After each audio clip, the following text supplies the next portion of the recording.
After 5 days of mass protests in Egypt, the anti-Mubarak demonstrations are gathering steam in the U.S. Dozens of people demonstrated outside the Egyptian embassy in Washington, D.C. on Saturday, calling for President Hosni Mubarak to resign and end his 30 years in office. We need freedom for Egypt. We need security for our families in Egypt.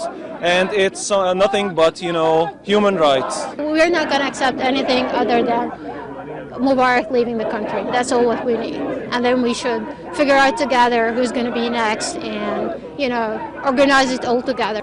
People waved the Egyptian flag and held signs calling for the U.S. to end support of the Mubarak government.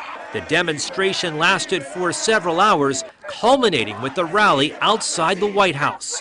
In New York City, meanwhile, a rally outside the United Nations drew more than 1,000 protesters. Many demonstrators shouted for Mubarak to leave office.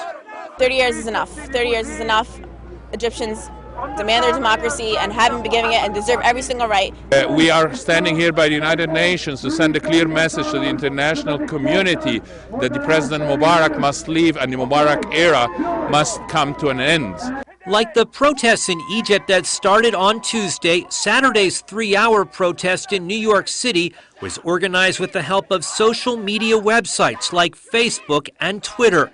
Smaller protests have also been held in the past 2 days outside the Egyptian consulate in New York City.